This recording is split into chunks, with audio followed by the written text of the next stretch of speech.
শুনছো নন্দিতা, আজকে অফিস থেকে আসার সময় আমার জন্য একটা ভি গলা টি শার্ট নিয়ে আসবে। আমার না সব জামা কাপড় পুরনো, একদম পুরনোই হয়ে গেছে। আর একটা নয়, দুটো টি শার্ট নিয়ে আসবে। দেখো রাজীব, ঘরের অলরেডি এত খরচা। আমি সবকিছু ম্যানেজ করি না। দীর্ঘ 6 মাস ধরে তুমি বসে আছো, কোনো কাজকর্ম নেই। এখন থাক না, যা আছে এই দিয়ে ম্যানেজ করো না। থাক, আমার লেট হয়ে যাচ্ছে, আমি আসছি।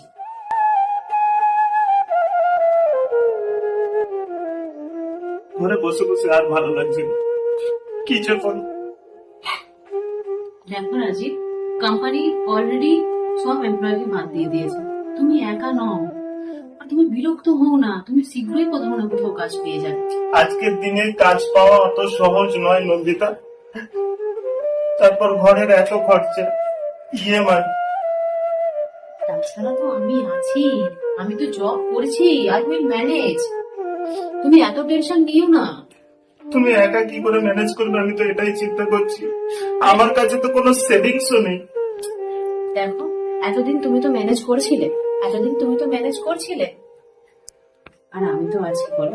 এতদিন তুমি যেভাবে ম্যানেজ করছিলে, তোমার যত সেভিংস আছে সব তো তুমি আমার উপর খরচা করেছো। আর আর দরকার জব তো আমি করছি। তুমি অত টেনশন নিচ্ছ না। আর শোনো, তুমি যদি সারা জীবন চাকরি না পাও, আমার ভালোবাসা আর আমার শ্রদ্ধা তোমার প্রতি কোনোদিন কম হবে না। একদম সত্যি, তোমার প্রতি কোনোদিন কম হবে না।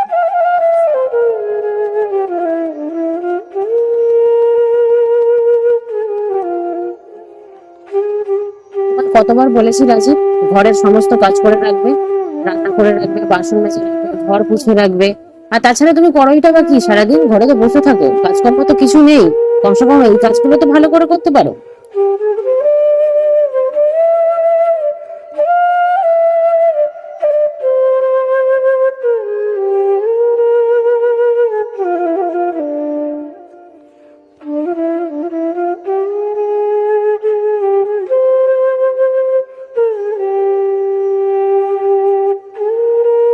কতবার বলেছি রাজীব, ঘরের সমস্ত কাজ করে রাখবে, রান্না করে রাখবে, বাসন মেজে রাখবে, ঘর পুছে রাখবে। আর তাছাড়া তুমি করোইটা বা কি? সারাদিন ঘরে তো বসে থাকো, কাজকর্ম তো কিছু নেই। কমসে কম এই কাজগুলো তো ভালো করে করতে পারো।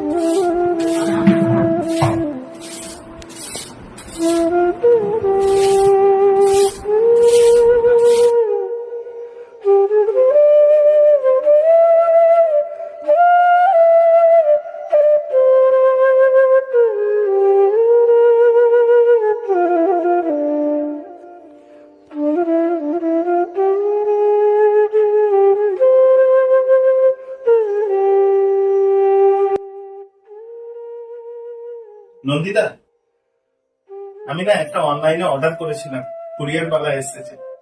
আমাকে 200 টাকা দেবে? আজব মানুষ তো তুমি রাজি। কতবার তোমায় বুঝিয়েছি যে ঘরের কি এত খরচা কম নাকি, যে তুমি নতুন সব শুরু করে দিয়েছো। ঘরের এত খরচা অলরেডি আমি ম্যানেজ করছি। ঠিক আছে, তোমার সব তুমি পূর্ণ করো, কিন্তু নিজের টাকায় করো, বইয়ের টাকায় না। যাও, না বলে দাও, আমার চাই না কোনো কোরিয়ার বইয়া। আরে না, কি করে বলবো, গেটে দাঁড়িয়ে আছে। তুমি না কোনো কাজের নয়, বাকি কাজের মতো এটাও আমাকে করতে হবে। দাদা, নন্দিতা, না বলে দাও ওকে, নাহলে আমি বলে দিচ্ছি।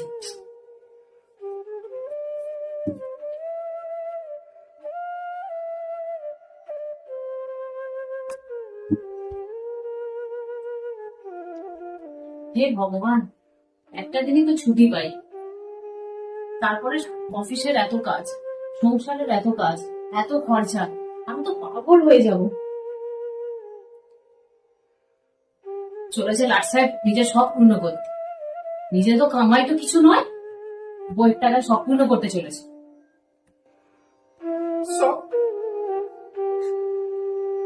আমি তো তোমার জন্যই অর্ডার করেছিলাম। আজ তোমার বার্থডে বলে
এটা কি ছিল নন্দিতা?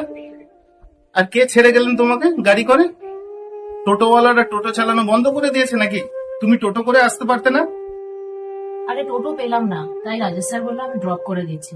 আর তুমি এত ছোট ছোট ব্যাপার নিয়ে এত ড্রামা করো কেন বুঝতে পারি না। সরো। ছোট ব্যাপার? তুমি তার কাঁধে হাত দিয়ে আসছো, হেসে হেসে কথা বলছো, পাড়ার সব লোকজনেরা দেখছে, আর এটা ছোট ব্যাপার? আমি বুঝতে পারছি না তোমার কি হয়েছে।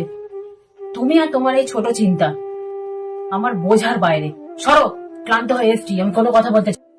এটা ছোট ব্যাপার না, তোমার মনে হয় না যে অন্য কারোর সঙ্গে গাড়িতে আসা ঠিক না? এটা ঠিক না নন্দিতা।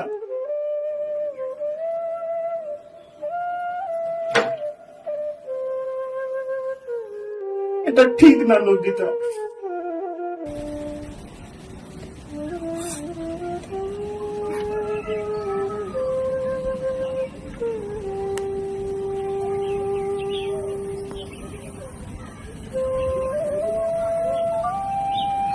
হ্যাঁ ভাই অনির্বাণ, কোনো কাজের ব্যবস্থা হলো রে?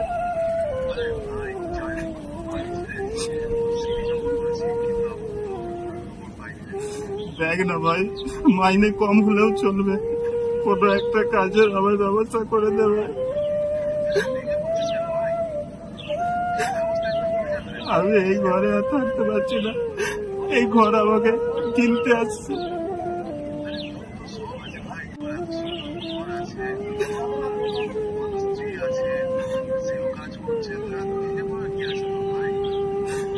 সে ভালো কাজ করছে, এটাই তো সমস্যা।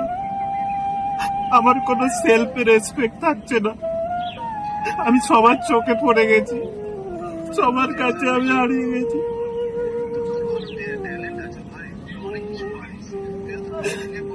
দেখ না ভাই, দেখ না কোনো জায়গায় একটা কাজ আমায় দেখে দে না ভাই।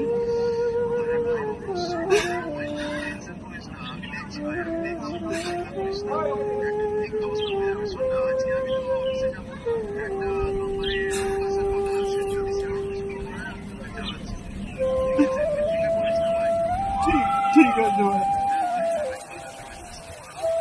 ঠিক ঠিক আছে।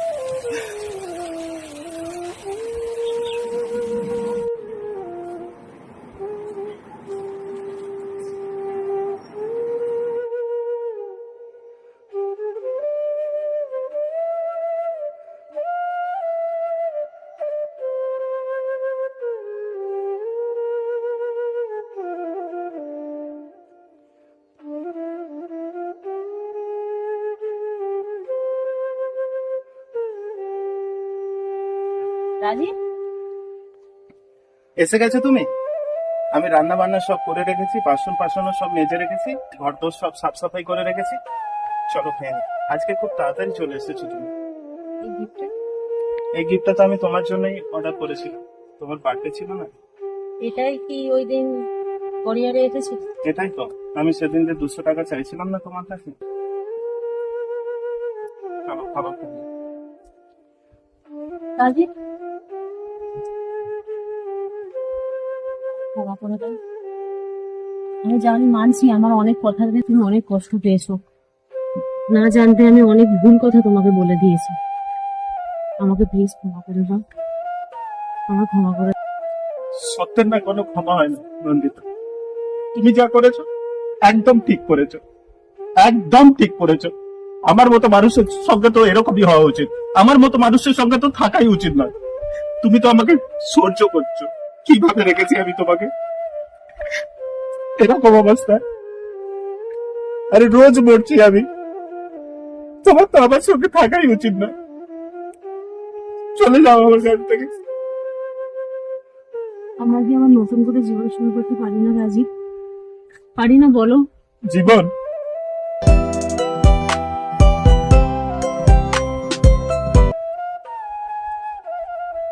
হ্যাঁ ভাই অনির্বাণ বল। হ্যাঁ হ্যাঁ ঠিক আছে, ঠিক আছে, আমি কালকে পৌঁছে যাবো। ঠিক আছে। জীবন, চলো শুরু করি।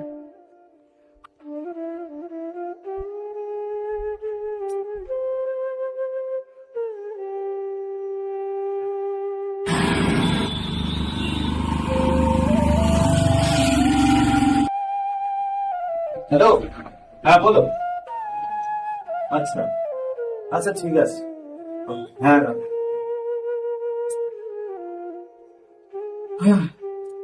এই বউটাও একটু মাথা খারাপ করে লেগেছে। আচ্ছা ভাই, আপনার বিয়ে হয়েছে? আমার যখন জব ছিল তখন আমি আমার বইয়ের জন্য কি করিনি, আমি সব করেছি। আর আজকে যখন আমার জব চলে গেছে তখন আমাদের ছোটখাটো কথা থেকে হঠাৎ শুনতে হয় বইয়ের থেকে। আজকে জব চলে যাওয়ার কারণে আমাকে রান্না করতে হচ্ছে, আমাকে বাসন পর্যন্ত মাজতে হয়েছে। ভগবান, কি ভাগ্য আমার, দেখুন আজকে এত অবহেলিত হতে হচ্ছে শুধু আমার জব না থাকার জন্য। স্যার, আমার মতো অভাগা পৃথিবীতে কেউ আছে? আপনি বলুন না, কিছু বলুন একটা। বলবো, আমরা এই জিনিসটা অপর দিক থেকেও তো দেখতে পাই, তাই না? আমাদের হাউস ওয়াইফ স্ত্রী তারা কোনো অভিযোগ করে না, আমাদের খেয়াল রাখে, আমাদের বাচ্চাদের মানুষ করে, এমনকি আমাদের পরিবারের পর্যন্ত কোনো অভিযোগ করে না। আর আসল ব্যাপার কি জানো, নারী বা পুরুষ বদলে যাওয়া নেই, আসল হচ্ছে পয়সা। এই জগতে যার কাছে পয়সা আছে তাকে না, এই সমাজ, এই কত মানুষজন আছে দেখ, সবাই সম্মান দেবে, সবাই তার প্রশংসা করবে। আর যদি টাকা থাকার জন্য এই সমাজ, এই সমস্ত মানুষ সম্মান দিতে পারে, প্রশংসা করতে পারে, তাহলে আমরা তো আমাদের বাড়ি থেকেও পেতে পারি, তাই না? আরে স্যার, আমি আপনাকে কি বললাম আর আপনি আমাকে কত জ্ঞান দিলেন। শুনুন, আমার বাস এসে গেছে, আসি।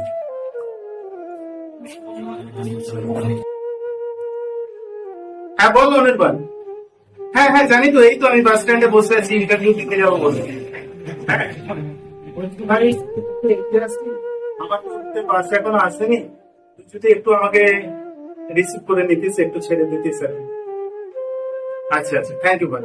হ্যাঁ হ্যাঁ, আমি একটু এগিয়ে যাচ্ছি। কি হয়েছে, চেঁচাচ্ছ কেন? আরে কিছু হয়নি, তুমি মিষ্টি খাও। মিষ্টি? হ্যাঁ। কিসের জন্য? আরে আমার চাকরি হয়ে গেছে।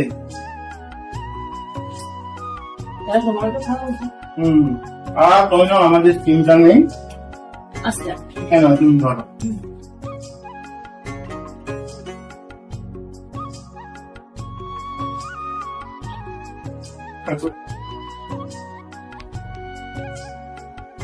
অনেক অনেক ধন্যবাদ প্রভু, অনেক অনেক ধন্যবাদ।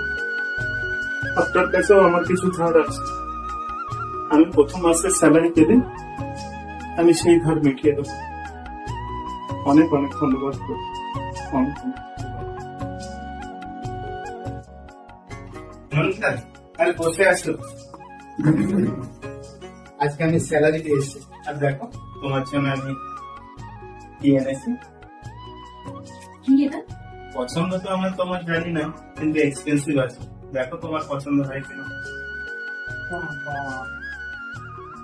বেশ সুন্দর হয়েছে, ভালো আছে? কিন্তু ভালো জিনিস নিয়ে এসছো আমার জন্য। দারুণ হয়েছে। রাজীব, হুম, কি করছো? এই বসে আছি। আসো বস। আমি তোমার জন্য কিছু এনেছি। আমার জন্য? আরে আমার জন্য আনলে কেন? আরে আমার জন্য কেন এসব? তুমি তো নিজের জন্য কিছু নিতে পারো। তুমি আমার জন্য নিয়ে এসেছিলে তো, তুমি তো তোমার জন্য কিছু নাওনি, কিন্তু আমার জন্য নিয়ে এসছো। আমি তোমার জন্য নিয়ে এসেছি, এটা দেখ পছন্দ হয়েছে কি? বাহ, ভি গলা কি স্যার? থ্যাংক ইউ, তোমার ইচ্ছা ছিল না, তাই না? Thank you. রাজীব, ঠিক, একটা কথা বলবো। হ্যাঁ বলো। ভাবছি জবটা আমি ছেড়ে দেবো। কেন জব ছেড়ে দেবো কেন? রাজীব, কাজের প্রচুর প্রেশার, তাছাড়া তুমি তো করছো। আমার মতে না, তোমার জব ছাড়াকে ঠিক হবে না। দেখো নন্দিতা, এই পয়সার রেসে যতক্ষণ আমরা দৌড়াতে আছি না, ততক্ষণ সবকিছু ঠিক আছে। যদি আমরা একবার দাঁড়িয়ে যাই, তখন না তো কেউ আপন নজরে আসে, আর না নিজেকে নিজে। আর তুমি ঘরে থেকে করবেই বা কি? আমার তো মতে তুমি আগে হাউস ওয়াইফই ঠিক ছিলে, এখন তুমি চাকরি করতে লেগেছো। আর ততক্ষণ সবকিছু ঠিক থাকবে যতক্ষণ তুমি চাকরি করবে। বাকি তোমার ইচ্ছা, আমার কাছে তো তোমার খুশি ইম্পর্টেন্ট। চলো, চা ঠান্ডা হয়ে গেল, আমি অফিসে যাচ্ছি।